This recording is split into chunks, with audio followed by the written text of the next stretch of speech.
now time to proceed. But as this massive attack illustrates, there's a lot of opposition to people just hearing what President Trump has to say.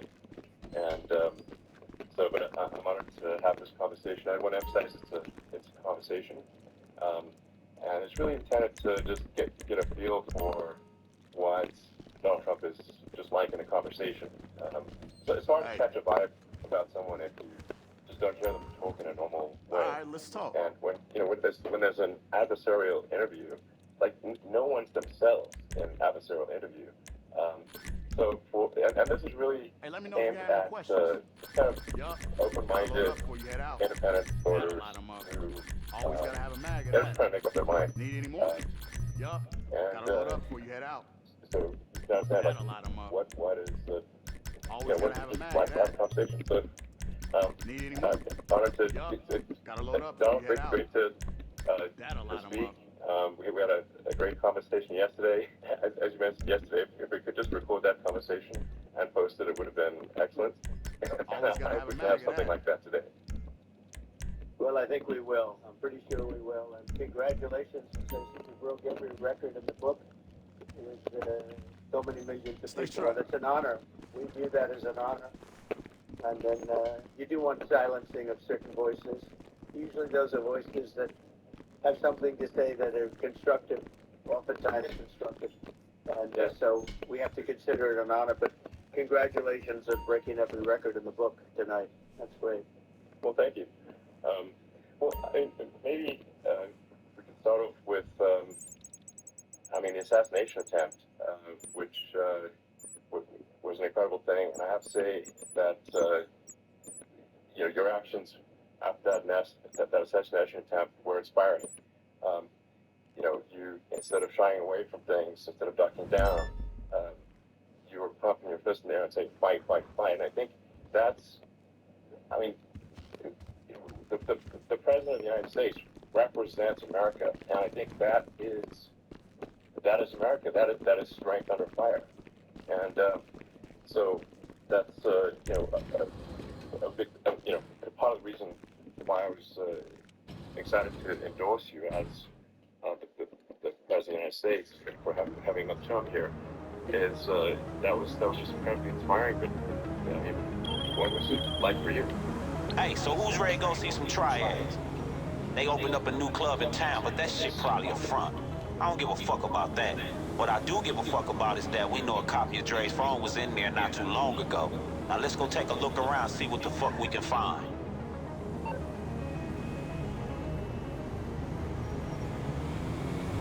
Okay, who's up for some good news? Shit, what's up?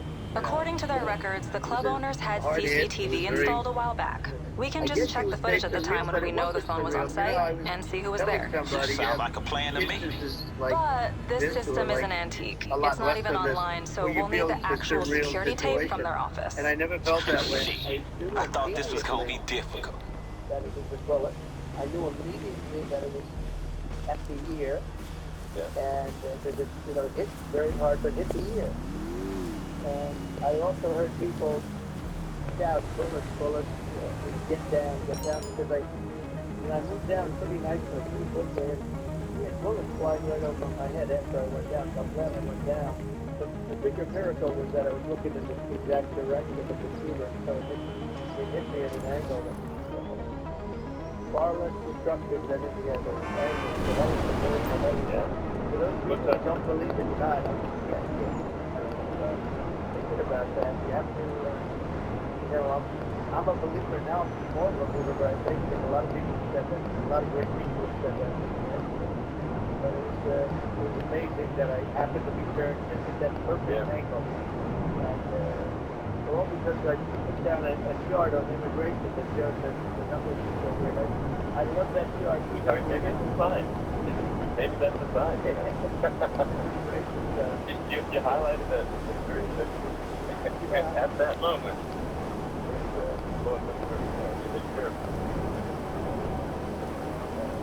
well, the amazing thing is that the sign that said, bring down that sign and show them that about an eighth of a second where we go and after that matter which way you stand, no matter which way you're facing. But it just had that perfect angle, which was exactly at this shooter. Very sad situation. Such a sad situation. And, you know, we lost somebody that was a great warrior, a firefighter, a great gentleman, a great trumper, who was just a fantastic family and a fantastic man. And a friend of mine came up, Elon, and said, I'd like to give the family some kind of help. And I said, that's good. He said, mind? I said, I don't mind it. He wrote out a check for $1 million, gave it to the wife. And, you know, this is really nice, but I'd rather have my husband back, which is a nice thing for somebody to say. He's great. The family is great. And we raised a lot of money for them and for two other gentlemen are unbelievable people also. They were hit really bad. They thought they would not make it. The doctors in the Buffalo area, I tell you, they were incredible. We saved the two, and they were really hit tough. Both of them equal. And we thought, my first question was, because I heard bullets fly over and how many people killed? We had a massive crowd there, tremendous. Thousands and thousands of people, and there's no land. I mean, there was supposed to be 12 people, but how many people have been killed? Because I knew there were other shots been fired. Sure. And they said, we don't know yet, but the people have been badly hurt. And I have to give you service sniper, they call him a drop shooter, but sniper, because he didn't know there was a problem. It's an extraordinary shot. And he didn't know there was a problem. He was able to pick it all out within 5 seconds. And he used one bullet from very far away, probably about 400 yards. The shooter was one-third, but he was on the opposite side of the field of the police. And he saw the smoke and the flames of the gun, immediately recognized it, and immediately confessed it. And it was one perfect shot from very far away. And if he didn't do that, he would have, I mean, if he would have, a lot more people could have been badly and killed. So I have to take my hat off to him. That's also a surreal, you know, he's been with them for 22 years. And he's never had anything like this. And all of a sudden he has to act. And it's a very tough thing to act and shooting somebody. But he saw the gun, saw the smoke, saw the flame from the gun. Very far away. Obviously it's very good eyes, very good vision, which I couldn't have to have in that particular work. But he surveyed very quickly, and they say it was approximately 5 seconds from long range, one bullet. That didn't happen because the shooter had a lot of bullets. He had a lot of targets. Sure. I think that's definitely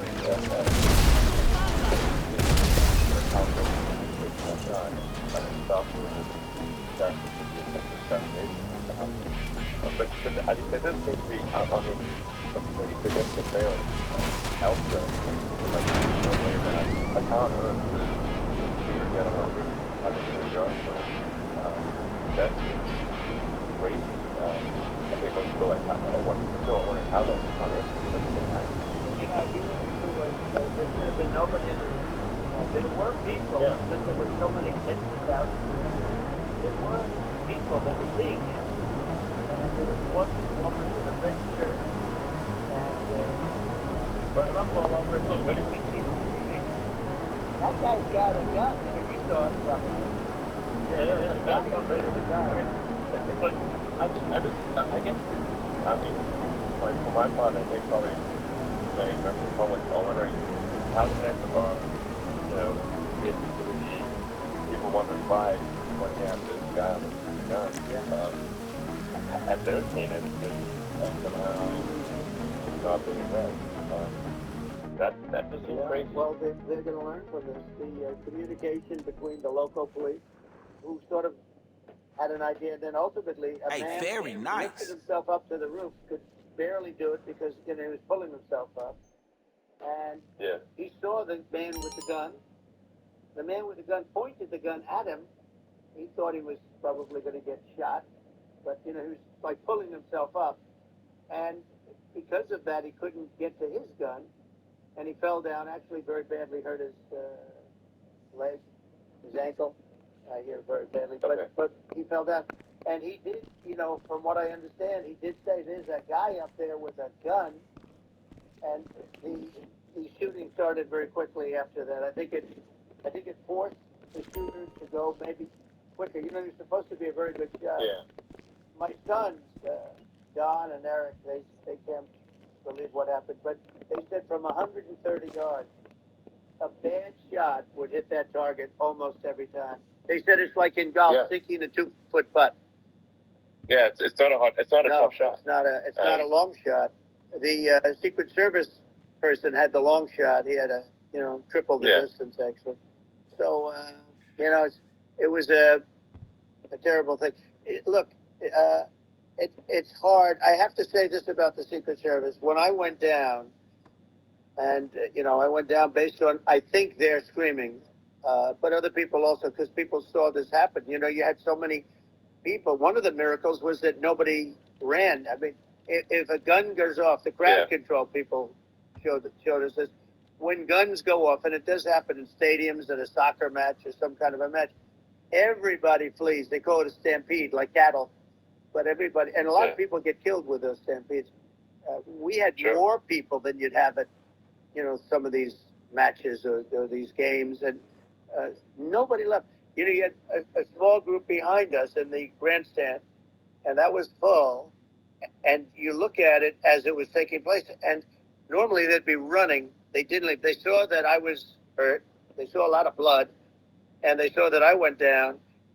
And it's almost like they wanted to be with me. Well, out front, you had thousands, tens of thousands of people. As far as the eye could see, you had people in Butler, as far as the eye could see. And a lot of press, too. It was, many cameras on watching this.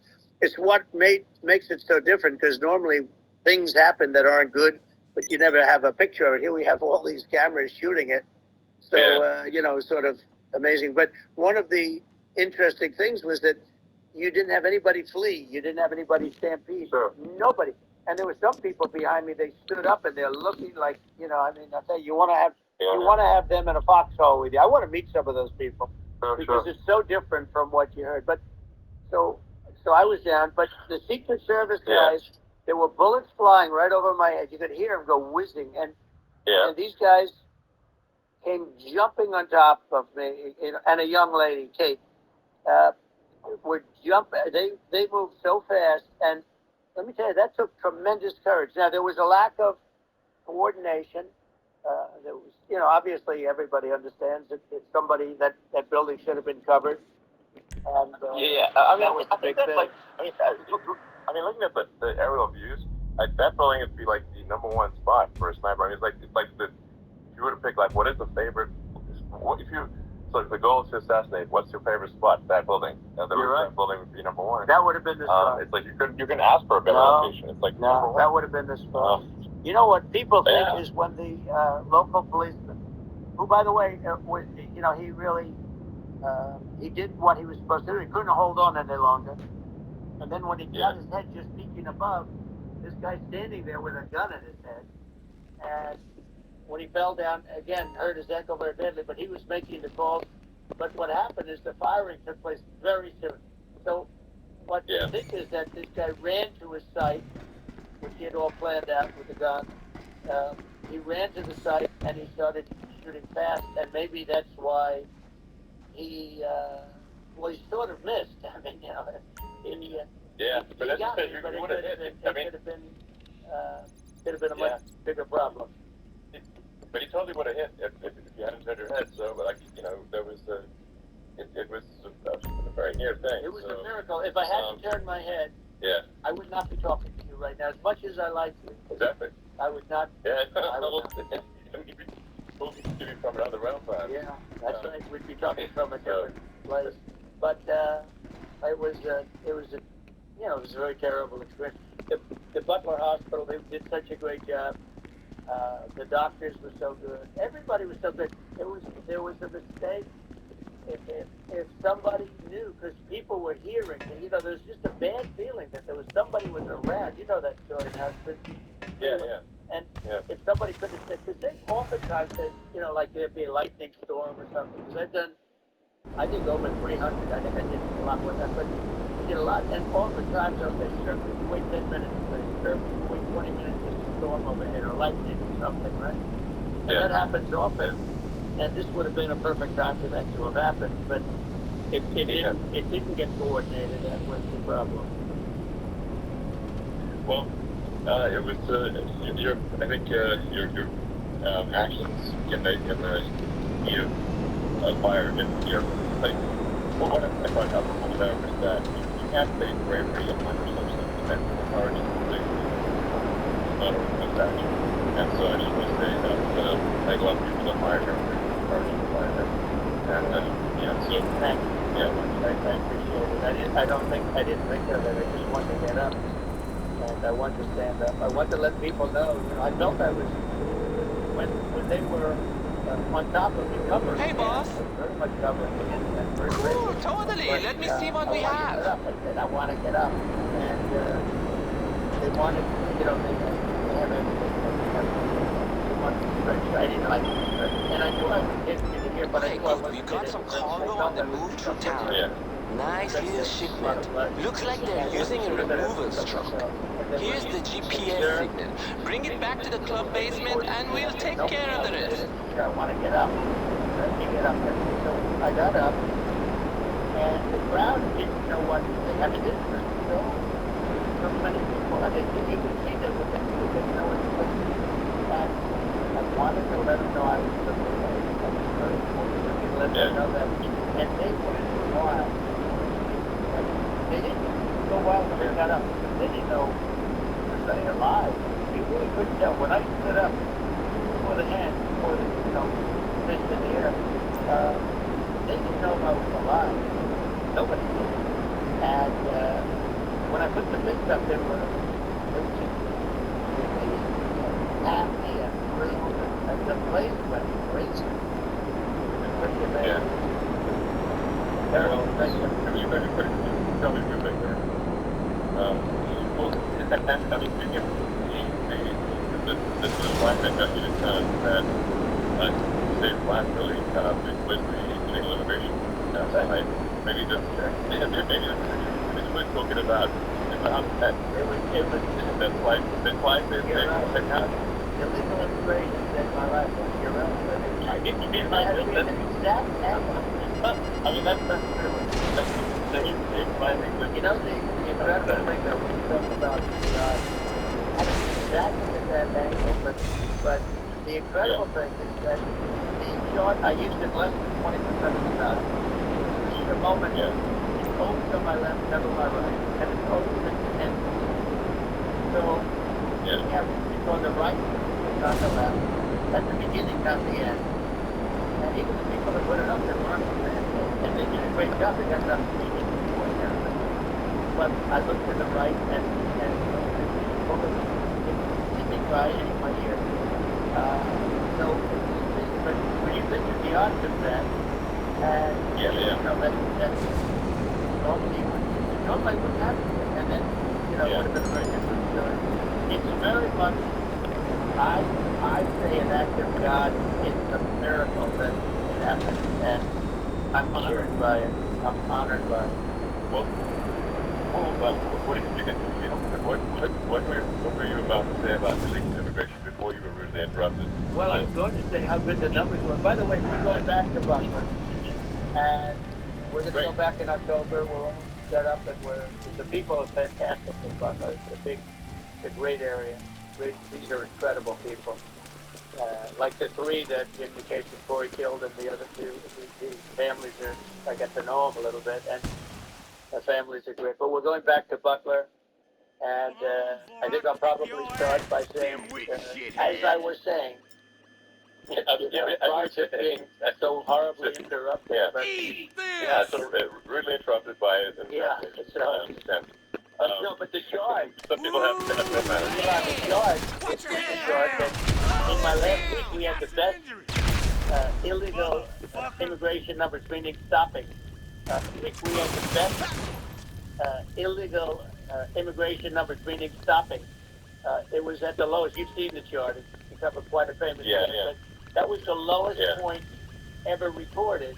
It was really, I mean, I was very proud of those numbers. And then you see what happened with these people, Kamala and Joe. You see what happened. They just let it go. I had Remain in Mexico policies. I had all these different policies that were so good. Guys like Tom Holman and Brandon Judd from Border Patrol. These are all people that they've been on television. It says the best numbers we've ever had. We had so many different jets. Catch and release in Mexico, not the United States. We had catch and release in the United States. We had it in Mexico. We had so many things. We had things where if many people come in there, they have contagious diseases. We had everything passed. If you have a contagious disease, I'm sorry, but we cannot allow you into the country. So we were setting literally records, and all I was doing is showing that, and I use it sometimes. Sure. And in this case, I'm glad I used it. I can tell you that. But they were fantastic numbers. But I'm going to sleep with that chart always. I'll be sleeping with that chart. That chart was very important. Very important for a lot of people.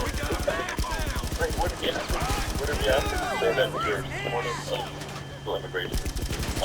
But we also need to shut down illegal immigration, and especially unvetted illegal immigration, because and that's not the same as saying that everyone who's illegal immigrant is bad. In fact, I think most people who are illegal immigrants are actually good, but you can't tell the difference unless there's a solid vetting of who comes across the border.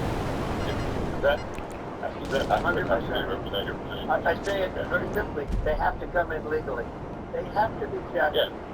But look, Kamala was the border czar. Now she's denying it. Everything that I do, she's saying she was strong on the border. We're going to be strong. Well, she doesn't have to say it. She could close it up right now. They could do things right now. It's horrible. No tax on tips. And all of a sudden she's making a speech. She said there will be no tax on tips. I said that months ago. And by the way, they had just the opposite. They had not only tax on tips, but they hired 88,000 IRS agents, and many of them were assigned to go get waitresses and caddies and all of this. They have a policy. They had a policy that we're really going to go after you, and we're really harassing people horribly. And then all of a sudden, for politics, she says, she comes out with what I said, which I think is terrible, and I think it's also hitting them very hard. These people are fake. Now they're also saying they did a good job at the border. We have the worst numbers in the history of the world, not one country. There's never been a country in history that has had a catastrophe like this. We've had, I believe, and I think you believe this too, you hear 12 million, 13. I believe it's over 20 million people came into our country, many coming from jails, from prisons, from mental institutions, or a bigger version of that is insane asylums, and many are terrorists. And I'll tell you what, they're coming not just from South America, they're coming from Africa, they're coming from stupidly and horribly bombing Israel October 7th. They're coming from all over the world. And you look at, it's so sad October 7th, because it should have never happened. Yeah. It's so sad when you look at Ukraine. It should have never happened. We have a defective government. These are defective people, and they're not people that should be running it. But where you see it the best is the border. Hey, so our new friend Rooster is dropping a shipment off at Sandy Shores. Just meet him when he lands and bring the cargo back to the hangar. He's going to do something. He has 3.5 years. And by the way, they have another 5 months that they can do something, but they won't do anything. It's all talk. He's incompetent and he's incompetent. And frankly, I think that he's more incompetent than he is. And that's saying something, because he's not too good. Yeah, so I think it is essential to have a secure border. I mean, you're really not a country unless you have a secure border. And secure elections. Absolutely secure elections. And so it's just essential to have a real border, or we can't function as a country, and our services, our federal services are overwhelmed in a lot of cities. But that's just reporting about earlier, I think, having a legal immigration process that is smooth and efficient and done well. And I, speaking as someone who is illegal immigrant, and I think that's like one way to think of it is who do you want on your team? Who do you want on Team America? And I think we want to just say, okay, we want to I wonder who the hell's on to us.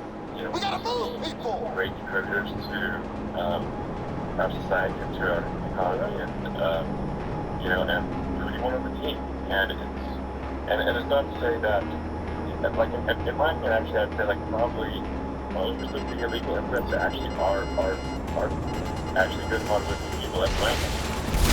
But some are not, and you just have this sort of adverse selection process where if somebody if somebody's like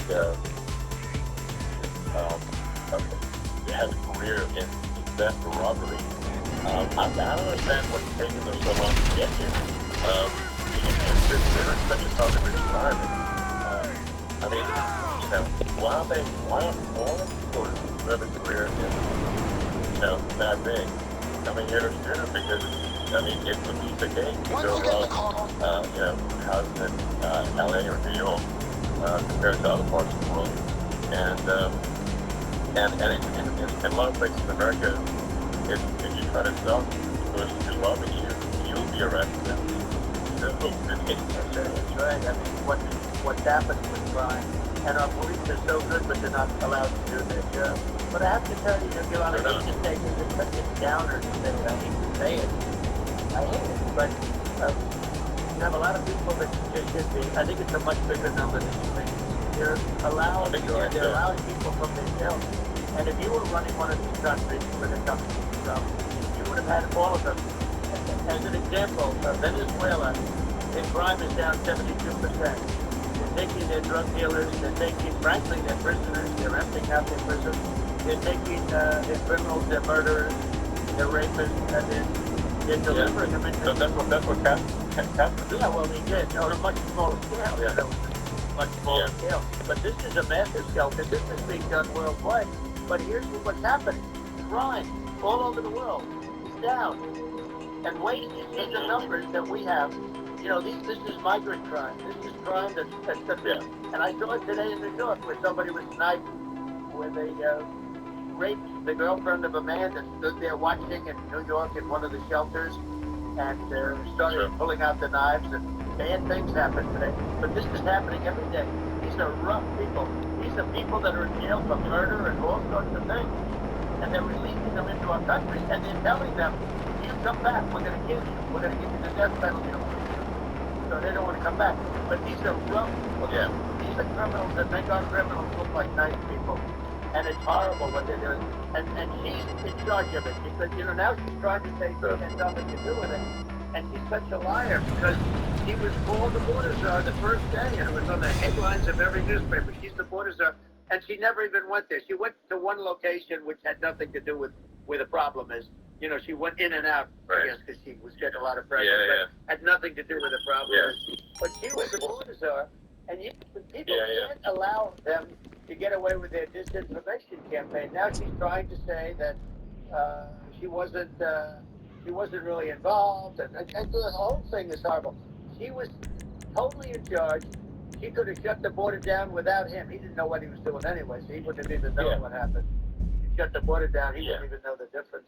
But the fact is that she was border czar. But you don't have to call her that. The fact is you could just call her, she was in charge of the border, and the border was the worst ever. It's simply not working. No, it's horrible. Whether it's a question of intention or competence, either way, we don't have a secure border, and we have people streaming over like it looks like a World War C zombie apocalypse at times. And sometimes you got to sort of wonder, like, is it real or not? So because you see things, you're like, is it real? So I went to the border at Eagle Pass, and I saw for myself in Texas, and I was like, okay, it's real. I'm like seeing this in real time. I actually posted the video like just live. I just flew there one day and just to see, hey, is this made up or real? And I'm just seeing people stream across the border, and I have to say, these people I sort of not friendly. You know, these are people can look at my video and say, hey, you know, these people look friendly. Yeah, they don't look super friendly. So these are people that Elon would not be the same man if he had to walk across the street and look these people in the eye. These are rough people. These are really rough people coming across. And I know rough people. And these are people that we don't want in our country. And, you know, the caravans are coming in, and they're putting, and who's doing this are the heads of the countries. And you would be doing it, and so would I. And everyone would say, oh, what a terrible thing to say. The fact is, it's brilliant for them, because they're taking all of their bad people, really bad people. And I hate to say this, the reason the numbers are much bigger than you would think is they're also taking their non-productive people. Now, these aren't people that will kill you. We have enough of them. But these are people who are productive. They are just non-productive. I think they're whatever. And these countries are getting rid of non-productive people in the caravans in many cases. And they're also getting rid of their murderers and their drug dealers, the people that are just brutal, evil, and one country at levels of every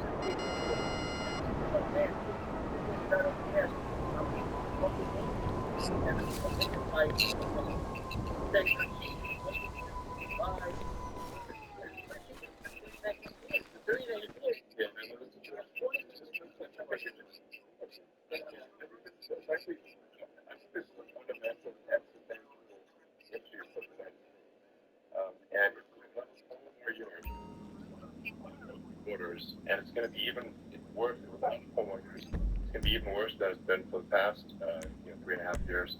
I'm not sure we've got a country. You don't have a country left. Elon, if they get in, you will have 50 to 60 million people from all over the world, not South America only. You know, we think of South America, we think of Honduras and El Salvador, Guatemala, and Mexico, you know, the four.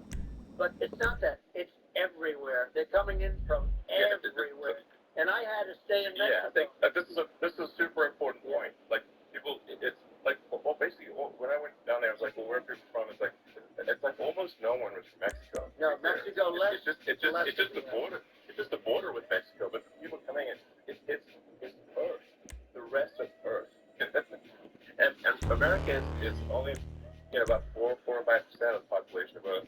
It would only take a few percent of the rest of Earth to overwhelm everything. We're already overwhelmed, Elon. We're overwhelmed.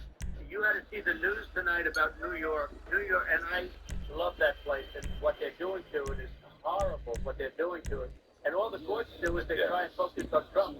Okay, then let's focus on Trump, who did nothing wrong. I complain about a rigged election.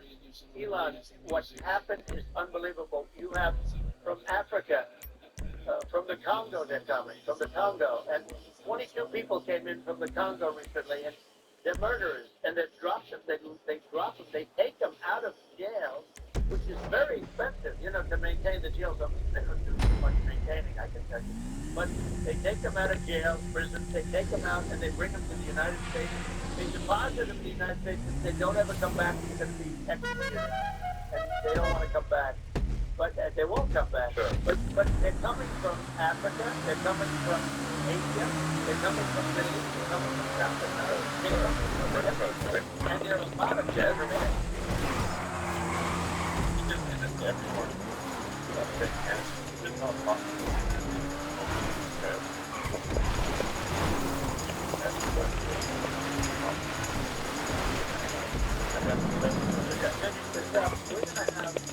The largest deportation in history of the country, and we have no choice. Otherwise, we're going to have a country. What they've done to our country, think of it. Okay. In Venezuela and some of these other countries, crime is down 50, 60, 70, 80%. Yeah. I'll tell you what, Venezuela has not gotten rid of all of them. They've gotten rid of 70% of their really bad people. In jails, about 50%. Another country. Some are 30%, some are 50%, but the bottom line is 100%. Why would you put 100%? Yeah. And they're doing it right now by third-rate voting candidates. Don't forget, I think right. failed in the debate miserably. And, some people said, no, he did. I could tell it. The first night they said, wow, one of the people that have the greatest debate performance I've ever witnessed. And then 2 days later, they would talk about that, they couldn't get the band. But that's okay, that's the way I do it. And I was like, you should not have it here. You should not have her to this conference. The band is why they did it. But, yeah, it's done it the other year. Scam started, and this was a coup of a president of the United States. He didn't want to leave, but they kept him going to night club, going to the argument. Yeah, I've been putting off that's the way it's been. Oh, but they put it to this guy, and I'm no fan of this. He's a horrible president, the worst president in history. And one of the things that, first of all, is really that could have never happened. Russia would never have attacked Ukraine. We have no inflation. And we wouldn't have had the Afghanistan events, if you think of it, and we wouldn't have had Afghanistan. Ridiculous. Yeah. Take a few of those events away, we have a different world. We would also have no inflation was caused by oil. Yeah. No, you're just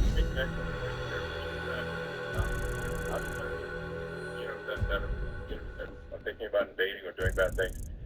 When they're thinking about that, they're thinking about, okay, what's the American president going to do?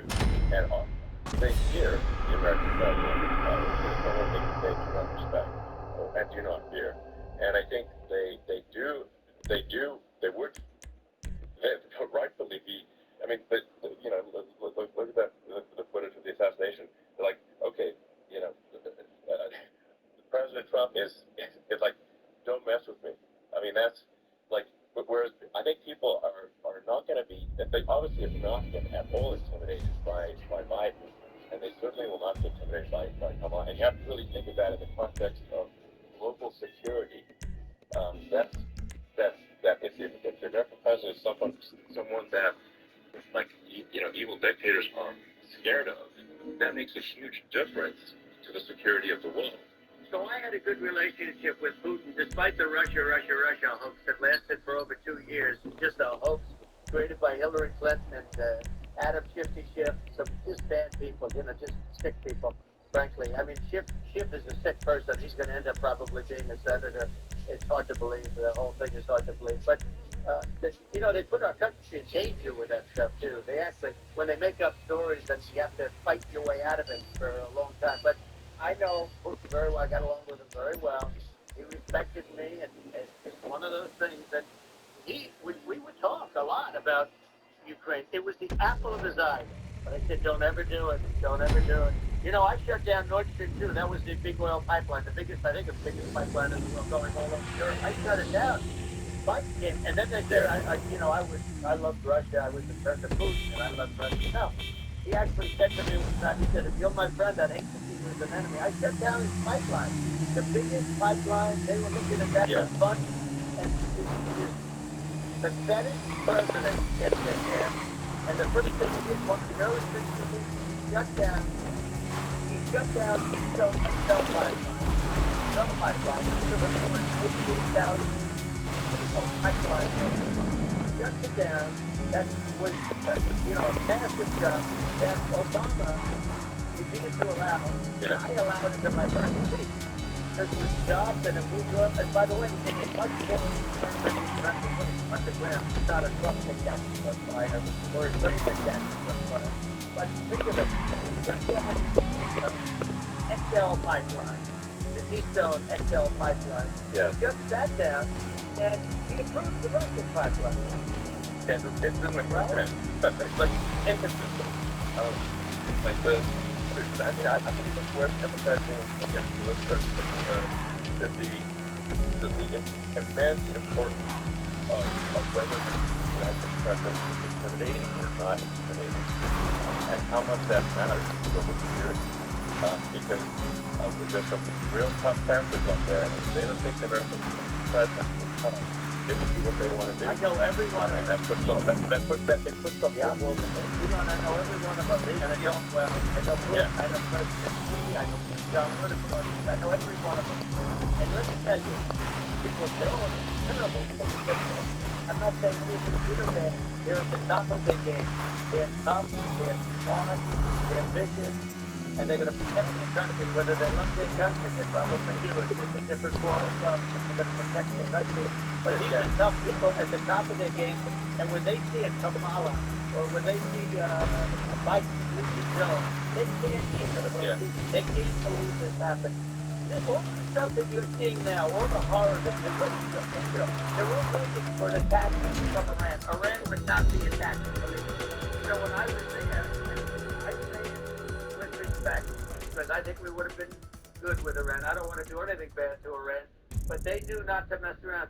Iran was broke, because I told China, if you buy from Iran oil, it's all about the oil. That's what it is. But if you buy oil from Iran, you're not going to do any business with the United States. And I meant it. And they said, we'll They didn't buy off. Other countries likewise. Sure. If you want to buy, you're not doing business with the United States. And they were at a point where they had no money for Hamas, they had no money for Hezbollah, they had no money for any of these instruments of terror. And it was amazing. In fact, there were articles when I was leaving, which is hard to believe actually, especially when you look at what's happened to our country. Our country is so bad right now. It's such a different place. We were respected. Think of it. 4 years ago, we were so respected to a point where when I said don't buy oil, they didn't buy oil. But they had no money. And Israel would have never been attacked. Zero chance. And again, I said to Vladimir Putin, I said, don't do it. You can't do it, Vladimir. You do it, it's going to be a bad day. You cannot do it. And I told him things that what I do. And he said, no way. And I said, way. And you know, the last time we ever had the conversation, he would never have done. I got along well with him. I hope to get along well with him again. You know, getting along well with them is a good thing, not a bad thing. I got along well with Kim Jong-un. When I met with President Obama just before entering, you know, it's sort of a ritual. And I sat down with him and we talked. It was supposed to be for a very short period of time. It turned out to be a long period of time. I said, what's the biggest problem? And he said, North Korea. I had that problem worked out very quickly. It was nasty at the beginning with Rocket Man and, you know, all the different things. Yeah. But all of a sudden I got a call. Those were some epic tweets, by the way. Yeah, they were epic everything. He said that he has a red button on his desk. I said, I have a red button on my desk too, but my red button is much bigger and my red button works. And then I called him Little Rocket Man of Little Rocket Man. Anyway, the bottom line is all of a sudden I got a call from him. And they said they want to meet. They want to meet me. We met, as you remember, we met in Singapore, we met also in Vietnam. And got along with them great. We were in no danger. But President Obama told me, you got a lot of this to yourself. You got plenty of this to yourself. You can do plenty of that. Yeah, I mean, protect people, like, you know, going on, their response is great.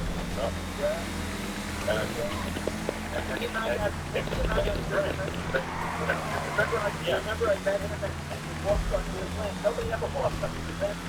I walked up I wouldn't say Secret Service again. I wouldn't say they were thrilled, but I think that I walked on his land. And it was an amazing period.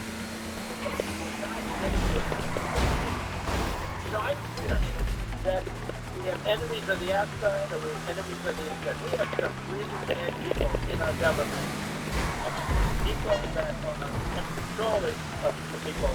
I'm not mentioning names, but I really don't want to take credit. But we have some really bad, and I say they're more dangerous than Russia and China. If you have a smart president, a president that gets it, we are not in danger from those countries because they need us and they need us. Obama and Biden, and to a certain extent, Ford, and China together. And if you're interested, the first thing you learn is you cannot let Russia and China behind. But then they look at take a look, Iran, you know, before the access to people in the old days, the access to people, we have a modern day access to people. These are powerful countries, very heavy nuclear. The biggest threat. You know, the biggest threat is not global warming. We're going to rise 1/8 of an inch over the next 400 years. the big, and you'll have more people on traffic. The biggest threat, the biggest threat is Syria. Because we have 5 countries now that have significant nuclear power. And we have to not allow anything to happen with stupid people like Biden. You know, Biden did something with Russia. There was no chance of him ever going in. And when I left, and then after I left, they started forming big armies on the border with Ukraine, right? And I looked at that, and I thought he was doing that because Putin's a good negotiator. I thought he was doing that to negotiate.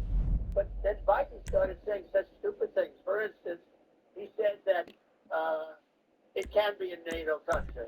Now, Putin, Russia, for as long as there's been NATO, has said we're never going to agree to that. And we go right up front and say that. And we did things and said things through this president with a low IQ, very low IQ.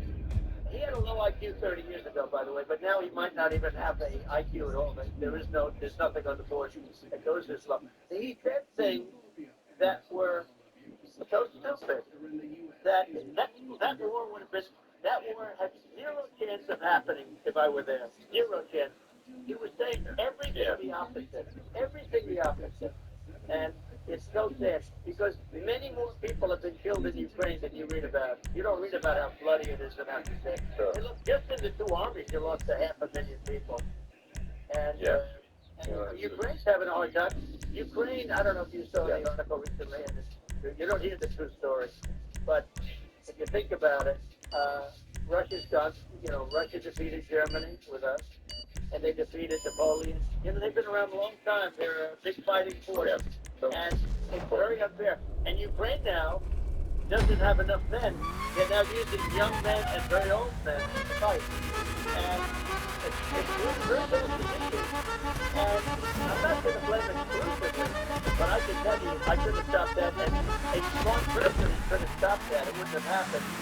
But we had a man that actually made it. They was so perfect. It was so bad. The word the stupid threat coming from a stupid thing that he was using. I think that's and let me tell you, that's going to lead to World War III. That's going to lead to World War III. The thing is, different places that could end up in World War III right now for no reason whatsoever. I think you're right. I think people underrate look at the risk of global thermonuclear warfare. It's game over for humanity. And, that is something that people have, I think, after the end of the Cold War, people have become complacent about, but they're actually forgotten that there are currently a lot of nuclear missiles that have caused tremors in the United States. And one of the things when the Seven Iron Dome is going to happen. We're going to have the best Iron Dome in the world. We need it, and we're going to make it for because it just takes one maniac to, start something. We're going to have to test it. We're going to have, I think we have an Iron Dome. Israel has one. The place they have one that nobody even knows about. But Israel has it. We're going to have an Iron Dome. But, with all of that being said, to me that's so important. That's the most important. But with all of that being said, the election's coming up, and the people worry about the economy and the fact that they can't buy groceries because they don't have enough money to buy groceries. The inflation is still, but food prices are up 50, 60, even 100% in some cases. Administration allows it to happen, and it's a shame. And that's the thing that people most care about, in my opinion. They care about the border. And we discuss the border at great length. It's nice to have a forum like this part to discuss something at length. And by the way, do you think Biden would do this? Do you think that Thomas would do this? They would take a pass on they could not.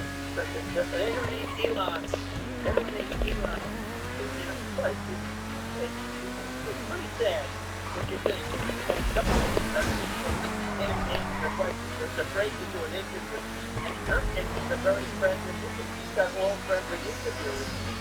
Yeah, but the big thing now is Elon. Yeah. As much as I view nuclear as the single most important thing, but a lot of people don't. A lot of people don't understand that. But it doesn't have to.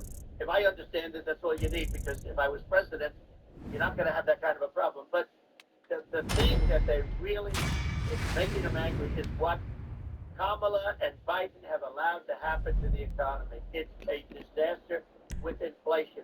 The inflation, it doesn't matter what you make. The inflation is eating you alive. If you're a worker or if you're just a middle-income person, you can't afford. 4 years ago, 5 years ago, people were saving a lot of money. Today, they're using all their money and borrowing money just to live. It's a horrible thing that's happening. And we'll end that. Well, I think a lot of people just don't understand where inflation comes from. Inflation comes from government overspending because the checks never bounce when it's written by the government. So if the government spends far more than it brings in, that increases the money supply, and if the money supply increases faster than the rate of goods and services, that's inflation. So really, we need to reduce our government spending, and we need to re-examine. I think we need like a government efficiency commission. Say like, hey, well, where are we spending money that's sensible? Where is it not sensible? But we need to live within our means. We're currently adding, I think, $1 trillion to the deficit roughly every 100 days.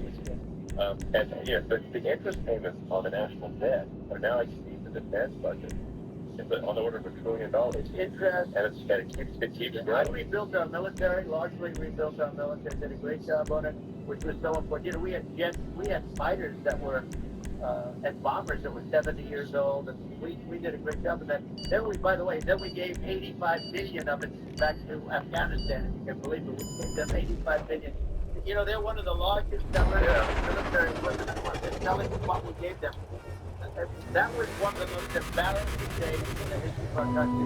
But think about, let's go back to the economy. We have to bring energy prices down. Energy started in the price of gasoline. And your cars don't require too much gasoline. And you do make a great product out of that. That doesn't mean everybody should have an electric car, but these are minor details. But your product is incredible. But the gasoline is the cost of energy. Not only gasoline, it's the cost of heating the house, That has to come down. It's gone up 100%, 150, 200%. That has to come down. When that comes down, and when the don't make it drill, they stopped drilling, and then they went back to drilling because they went back to the Trump policy. But if they want, the day after they get into office, this country will go out of business because they're going to go to an energy policy that's not sustainable. You're not going to have any. Yeah. And I know you're a big fan of AI, and I have to say that AI, and this is shocking to me, but AI requires much energy that the country already produces for everything. So we're going to have to build a lot of energy. Our country will be competitive with China because that's our primary competitor for the world time. So it needs a lot of electricity. You're going to need tremendous electricity, like almost double what we produce now for the whole country, you can believe it. Well, just get back to this, like the basic that people try to make complicated this nonsense. Inflation is more like that.